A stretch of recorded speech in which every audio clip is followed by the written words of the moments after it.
Assalamualaikum warahmatullahi wabarakatuh.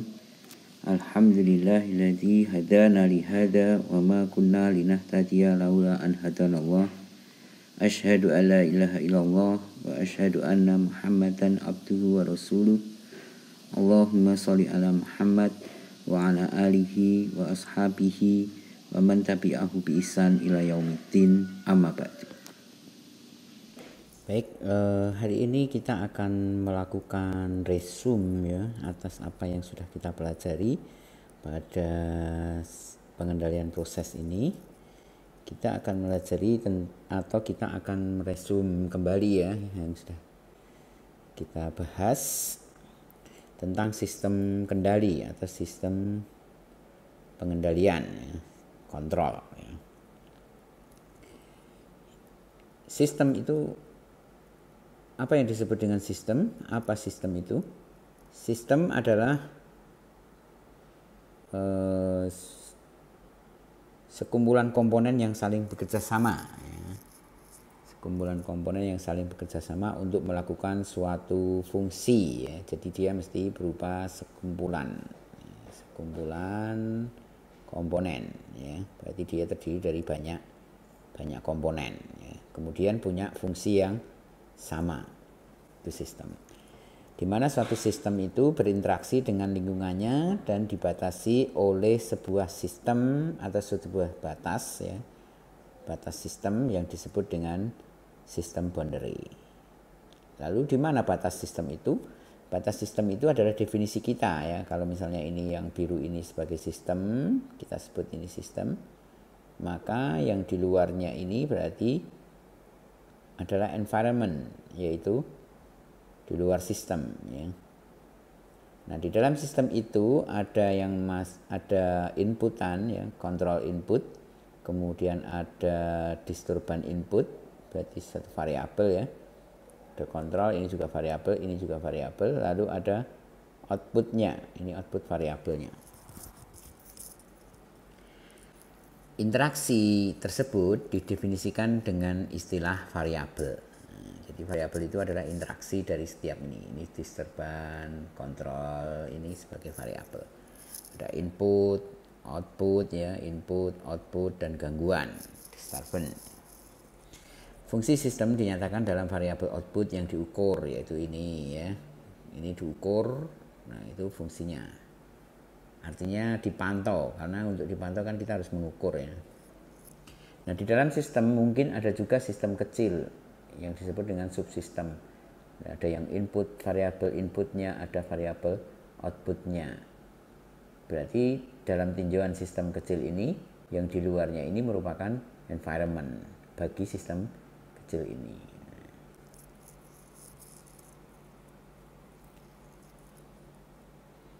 Nah, operasi dari sebuah sistem itu sangat dipengaruhi oleh yang tidak bisa dikontrol. Yang tidak bisa dikontrol ya, tidak bisa dikontrol. Apa yang tidak bisa dikontrol? Yang tidak bisa dikontrol itu adalah disebut dengan variabel gangguan. Misalnya cuaca, kita kan nggak bisa ngontrol ya. Suhu, kecepatan angin, artinya yang di luar, biasanya di luar dari sistem itu. Nah, itu menjadi gangguan. Jadi di sini kita mengenal ada variabel input, variabel output, lalu ada gangguan sistem. Nah, adanya kontrol tujuannya untuk apa? Untuk membuat suatu variabel sistem itu, ya kan, selaras dengan nilai yang diinginkan. Jadi untuk mengendalikan ini variableism ini, suatu variabel sistem ini dikendalikan agar sesuai dengan yang diinginkan. Nah, ini itu maka disebut kontrol. Nah, kontrol itu ada yang manual, ada yang otomatis. Kalau manual itu berarti dilakukan oleh manusia. Seperti kita buka keran, menutup keran, mengatur volume, pengaturan kecepatan kendaraan, ya, ngegas itu kan manusia, ya kan, manual. Ada juga yang otomatis, ada kontrol otomatis. Kontrol otomatis itu dengan mesin atau peralatan yang bekerja secara otomatis. Misalnya lift. ya, kontrol pada lift, industri makanan, robot dan lain-lain. Itu kontrol yang dilakukan oleh mesin atau peralatan yang bekerja secara otomatis. Nah, sistem kendali, sistem kontrol itu memiliki interkoneksi seperti ini. Jadi input signal, kemudian energi sumber energi, lalu output. Input menjadi outputnya. Lalu biasanya dia membutuhkan energi.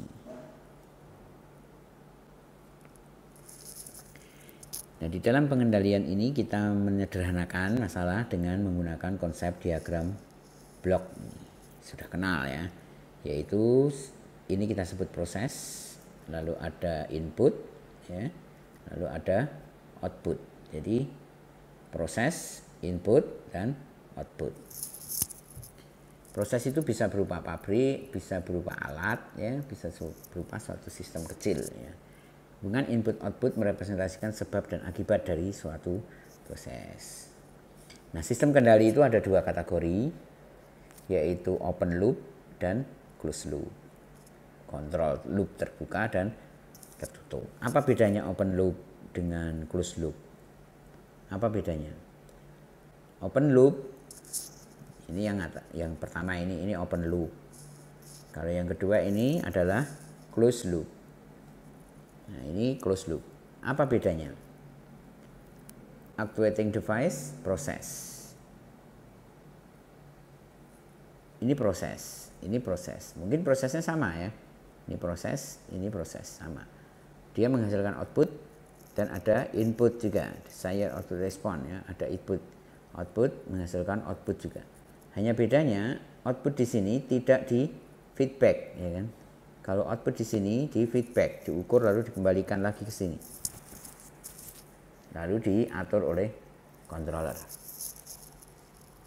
Jadi outputnya di feedback ya. Sinyal output dan feedback output. Ini kontrol loop control system. Sedangkan kontrol sistem yang closed loop ya, kontrol closed loop. Sedangkan yang open loop di sini menggunakan aktuator untuk mengontrol proses secara langsung tanpa adanya umpan balik. Jadi tidak ada feedback.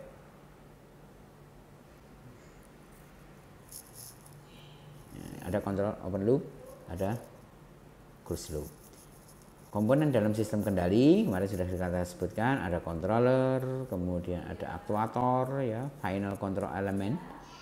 Inilah yang disebut dengan final control element. Lalu ada proses ya kan, ada sensor untuk mengukur. Lalu di sini ada komparator, pembanding. Adanya gangguan ya kan. Nah, itu komponen sistem kendali. Variabel yang dikontrol, variabel aktual yang dijaga pada nilai tertentu yang diinginkan dalam proses. Nanti ada variabel yang dikontrol. Misalnya apa variabel yang dikontrol? Ini variabel proses ya. Dia ada variabel output yang dikontrol, berarti diukur. Lalu dikirimkan sinyalnya untuk dibandingkan dengan yang diinginkan, set point dibandingkan, lalu akan direspon oleh controller untuk memanipulasi variabel tertentu. Ya, menganipulasi variabel tertentu, ini variabel yang dimanipulasi yang akan diinputkan ke pabrik untuk mengimbangi adanya gangguan ini, ya kan? Jadi ini inputnya harus dua, satu dari gangguan, satu dari manipulatif variabel. Kalau tidak ada manipulatif variabelnya ya gangguan ini nggak bisa direspon oleh controller, ya kan? Jadi setiap kejadian atau setiap proses itu pasti punya dua input ya, satu input yang bisa kita kendalikan, satu input tidak kita kendalikan, tidak kita sesuaikan ya. Nah, di sini ada variabel yang dikontrol, variabel yang diukur, lalu ada sensor, ada feedback. Sudah pernah kita bahas semua ya. Ada set point, ada error detector, pembandingan antara set point dan feedback, kemudian ada sinyal error. Sinyal error itu yang keluar di sini, yang kemarin kita bahas tadi ya kan, adanya ini yang diinginkan ya. Misalnya sinyal error itu Ini yang diinginkan set pointnya. Lalu sinyalnya keluarnya adalah, ternyata sinyalnya keluarnya adalah seperti ini. Ya, jadi timbul di sini adanya error, ya kan, penyimpangan. Terjadi penyimpangan. Ini juga penyimpangan. Ini juga penyimpangan, ya kan, terjadi ini. Nah, inilah yang disebut dengan error.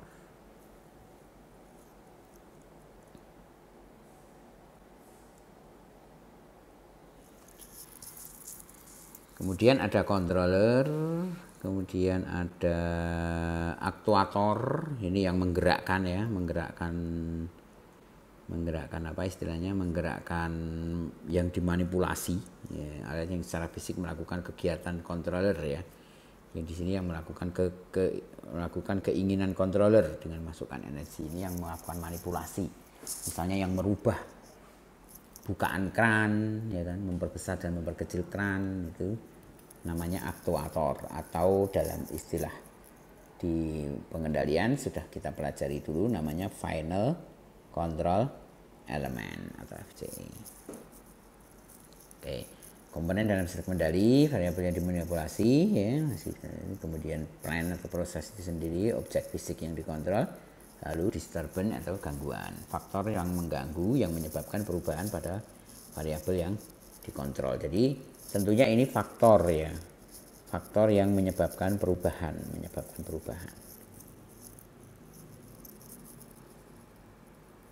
Tuh. Ini beberapa komponen dalam sistem kendali. Artinya dalam belajar pengendalian jangan lupa dengan istilah-istilah atau sistem nama-nama komponennya ini, ya. Ada controller, ada aktuator, ada plan, proses, kemudian ada gangguan, ada variabel yang dimanipulasi, ada variabel yang diukur, ada variabel yang dikontrol outputnya, gitu kan. Kemudian ada set point, istilah-istilah yang ada di pengendalian, jangan lupa itu.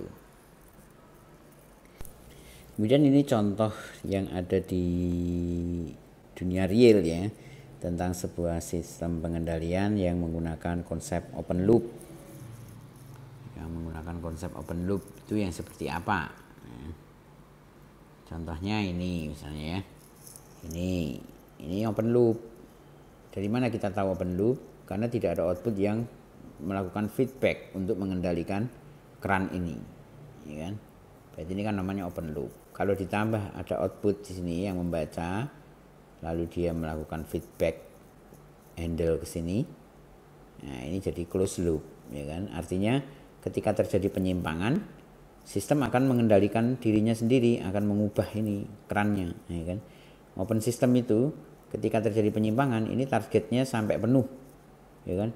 Ketika sudah penuh, lalu manual kita harus menutup keran ini. Kalau kita lupa menutupnya, ya nanti luber, gitu. Jadi dalam sistem ini tidak ada feedback, dia hanya memberi sinyal sudah penuh. Nah, ini perbandingannya untuk open loop dan closed loop, ya. Kalau ini misalnya open loop, jadi ini yang sebelah kiri ini open loop, ya, tanpa ini. Jadi ini tidak tanpa pengamat, ya, tanpa ini. Jadi uap, air dingin, ini terus ada pengaduk di sini, ya kan. Lalu ketika air panas yang diinginkan akan ditunjukkan oleh termometer. Lalu secara manual dia akan melihat berapa suhunya, ini manualnya. Lalu dia memanipulasi keran ini secara manual. Nah, ini sebenarnya sistem tertutup tapi manual, ya kan. Artinya ketika termometer suhunya ini berubah, dia langsung melakukan aksi di sini. Kalau sistem terbuka, di sini berubah, dia hanya mengirim sinyal, ya kan? Dia hanya mengirimkan sinyal. Kalau terbuka itu di sini nanti dia kirim sinyal. Sinyal kalau temperaturnya sudah out of range misalnya, ya kan, sudah di luar range. Nah, nanti kasih sinyal. Nah, kalau ada operator di sini berarti jadi tertutup. Nah, operator itu digantikan dengan yang otomatis, satu alat, ya, yang secara otomatis dia akan mengontrol keran ini. Ini closed loop. Oke, kontrol pemanas ruangan misalnya, ya. Untuk open loop yang A ini, untuk open loop system di sini kita lihat ya, tidak ada feedback ya. Kalau closed loop ada feedback di sini. Jadi ketika terjadi penyimpangan, ini secara otomatis dia melakukan perbaikan atau melakukan manipulasi. Kalau ini tidak ya, tidak ada. Kalau terjadi penyimpangan, out of range dari outputnya, ya dia nggak melakukan apa-apa ya, jadi nggak ada actionnya. Itu disebut open loop. Sedangkan yang closed loop dia ada action, dikontrol, dirubah. Seperti kalau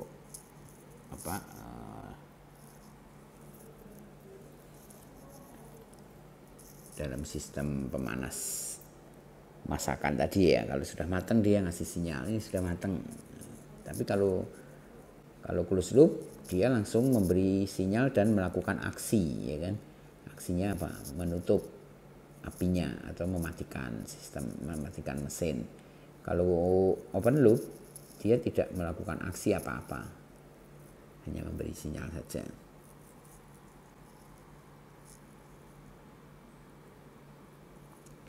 Nah, dalam sistem pengendalian temperatur nanti secara detail Anda akan lihat ya, di sana ada AD converter.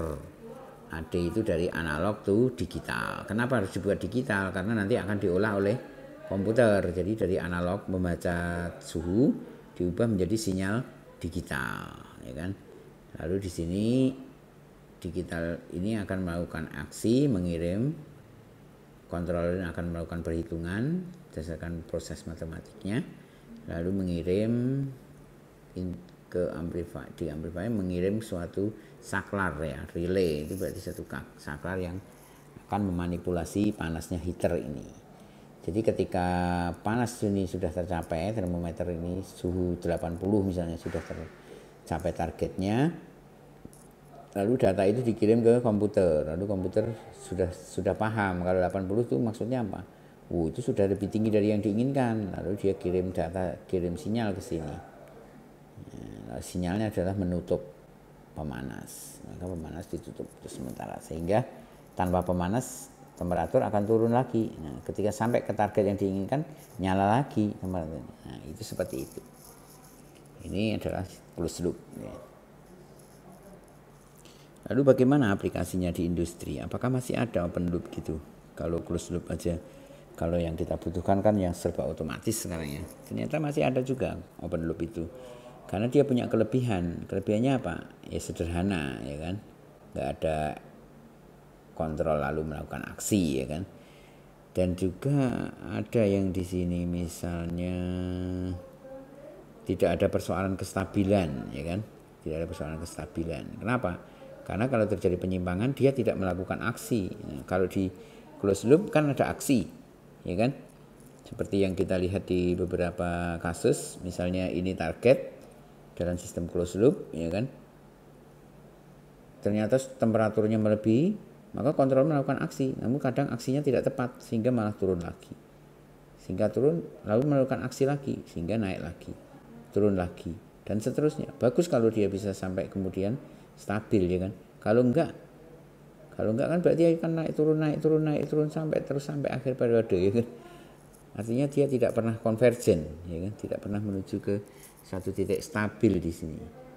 Titik stabil di sini. Nah, ini masalah juga ya kan. Nah, dalam beberapa sistem ada yang begitu. Jadi kalau di dalam sistem open loop tidak ada kestabilan itu. Kenapa? Tidak ada persoalan kestabilan? Karena memang ketika ini yang diinginkan lalu keluarannya seperti ini, ya sudah nggak ada aksi ya kan.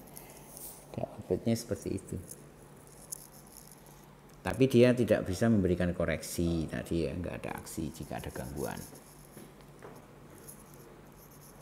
Ya memang murah ya kan, karena nggak ada alat kontrolnya, nggak ada ya kan, sedikit nih.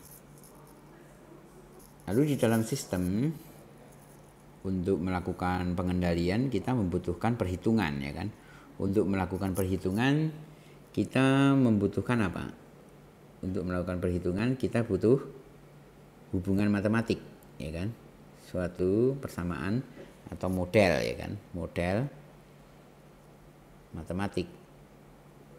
Tentunya dalam sistem itu modelnya adalah matematik.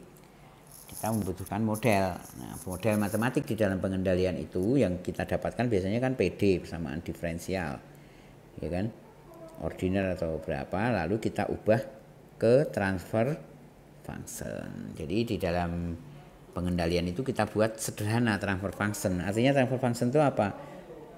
Saya punya A, masuk ke dalam proses, keluar menjadi B. Nggak peduli matematiknya di sini rumit, ya kan? Rumit modelnya. Model rumit, nggak urusan, ya kan? Yang penting saya butuh transfer functionnya. Kalau di sini 1 keluarnya 2, di sini 2 keluarnya 4. Mungkin modelnya rumit, tapi transfer functionnya di situ menggambarkan 2, ya kan? 2 kalinya. Menggambarkan 200%, ya kan? 200% dari input. Ya, karena dia cuma input dibagi output dibagi input, ya kan? Jadi outputnya itu sama dengan TF, outputnya sama dengan TF kali input, kan cuma sederhana, ya kan? TF kali input, jadilah output. Nah, itu di dalam pengendalian kita nanti mengenal istilah ini. Kita sudah mengenal dengan istilah transfer function. Jadi inilah kunci atau jantungnya pengendalian, yaitu transfer function atau model matematik, ya. Dalam pemodelan matematis kita punya persamaan diferensial. Itu terlalu rumit. Komputer hanya mengenal 1 dan 0. Lalu kita ubah ke transfer function. Dia hanya mengenal output sama dengan transfer function kali input. Yang penting keluarnya itu berapa kalinya dari input. Itu aja dia. Nggak peduli seperti apa modelnya. Fungsi transfer atau transfer function ini, misalnya contoh ya, kita punya suatu sensor suhu mempunyai TF-nya adalah ini 0,01 volt per derajat Fahrenheit, ya kan? Maka ketika sensor itu dikenakan kepada suatu stream output yang bersuhu 600 derajat Fahrenheit, kira-kira dia akan memproduksi tegangan output berapa? Tinggal dikalikan TF kali outputnya ini, yaitu volt per Fahrenheit kali Fahrenheit, ya kan? Ini sehingga ketemulah 6 volt. Kalau kita kenakan di 600 Fahrenheit, dia jadi 6 volt. Nah, dengan mengukur tegangannya ini atau merubah ya sinyal voltase ini ke indikator lain, akhirnya kita bisa mendapatkan ya atau mengukur output dari suatu variabel. Yang perlu kita ketahui, kalau kita punya beberapa alat, mungkin setiap alat itu punya transfer function sendiri-sendiri, TF1, TF2, TF3. Nah, di dalam konsep pengendalian ini, kalau dia saling menambah, ya kan, A ini memberikan aksi, B juga akan mempengaruhi A, C juga akan mempengaruhi B dan A, kemudian D akan mempengaruhi C, B dan A, maka itu bisa dikatakan berarti dia saling combine, ya kan, saling mengcombine. Nah, combine ini bisa kita sederhanakan hanya cukup 1 TF saja, transfer function totalnya. Kenapa? Karena transfer function itu kan bentuknya adalah aritmatik, ya, atau aljabar. Maka di sana nanti kita mengenal penjumlahan atau pengurangan. Kalau seperti ini berarti penjumlahan, ya. Nah, ini contoh kasus sederhananya yang realnya, ya. Misalnya kita punya rangkaian alat di sini. Kita punya rangkaian alat, ya. Yang pertama adalah motor, kemudian ada gearbox, lalu ada ini pengangkatnya, ya kan. Kita punya beban akan diangkat oleh gulungan ini. Nah, kecepatan pengangkatannya ini, velocity-nya ini bisa diukur berapa in per menit, ya. Berapa inci atau berapa meter atau berapa senti naiknya itu per menitnya. Nah, di dalam gulungan ini dia punya transfer function ini, yaitu 3 in per menit per kecepatan. Kecepatan dari perputaran pokoknya ini, kecepatan dari perputaran itu. Nah, kecepatan ini di dalam sistem gearbox ini kecepatan ini yang diameternya lebih besar itu dipengaruhi oleh kecepatan yang diameternya kecil, ya kan. Nah, ini juga akan berpengaruh. Kalau ini kecepatannya 10, karena 2 kalinya mungkin ini hanya 8 atau 5 ya. Ya, hampir 2 kalinya. Nah, di sini kita lihat bahwa TFW, TF motor, jadi ada motor, ada gear, lalu ada wing. Nah, di dalam sistem ini bisa kita satukan ini. Jadi hanya ada satu TF saja. Artinya volt, inputnya ini volt, outputnya velocity. Outputnya adalah velocity. Nah, sehingga dalam sistem ini, katakanlah kita punya 12 volt inputannya. Di sini 12 volt. Maka oleh motor ini, voltase ini akan diubah menjadi sebuah RPM, putaran, ya kan. Dengan transfer functionnya adalah 100 putaran untuk per voltnya. Kalau kita punya 12, berarti nanti 12 kalinya ini, ya kan. Karena 1 voltnya dia 100 putaran. Berarti kalau 12 volt berarti 12 kalinya ini, berarti 1200, ya kan. Di sini akan menjadi 1200 putaran per menit. Nah, kemudian itu akan dipindahkan ke gearbox yang lebih besar. Gearbox yang lebih besar ini akan menghasilkan putaran berdaya tinggi W, ya kan, yang berat itu setengahnya dari RPM sebelumnya. Jadi kalau ini nanti 1200, ya kan, dikalikan setengahnya berarti menjadi sekitar 600, ya kan, jadi sekitar 600. Nah, jadi putarannya ini lebih kenceng, lalu ini putarannya lebih lambat tapi dayanya lebih besar, maka dia kemudian memutar gulungan ini. Nah, gulungan itu punya kecepatan mengangkatnya 3 in setiap RPM ini, berarti kan dikalikan 3, berarti di sini TF sistem totalnya sama dengan RPM TF motor dikali gearbox dikali wing, jadi seperti ini, ya kan. Berarti menjadi 3 gabungan ini, lalu jadilah satu TF. Jadi ini summation, ya kan, penjumlahan atau combine. Ini contoh sederhana, ya kan, bisa dipahami ya. Nanti kalau misalnya dalam satu alat ada pipa, ada kran, ya kan, ada pengaduk, ada ini ya, itu nanti memiliki transfer function sendiri-sendiri. Ada sistem pendinginnya dan sebagainya. Jadi kita analisis satu sistem ini. Ini kan punya transfer function, ya kan.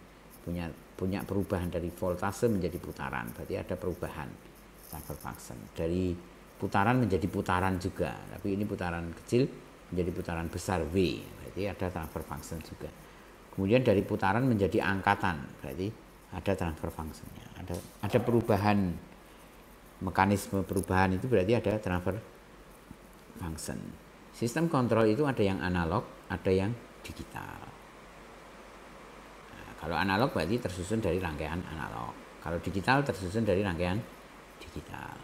Nah, misalnya ini, analog to digital converter, ada ADC, analog to digital converter. Berarti dari sistem analog dia baca suhu, analog data, ke ADC, analog to digital converter, menjadi digital data. Digital data diproses oleh controller yang komputer misalnya.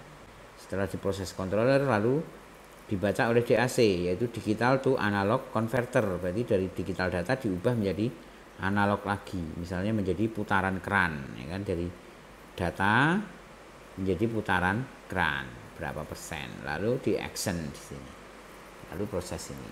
Jadi biasanya sinyal di controller itu digital, ya kan, tapi outputnya nanti analog lagi. Jadi inputnya analog, outputnya analog. Sinyal di dalam controller biasanya digital, karena diproses pakai komputer ya sekarang, computerized semuanya. Nah, sistem kontrol proses itu ada beberapa jenis. Proses continue, ada proses batch, ya kan, tidak ada aliran bahan produksi dari satu bagian ke bagian lain. Proses individual, ya kan, bisa juga.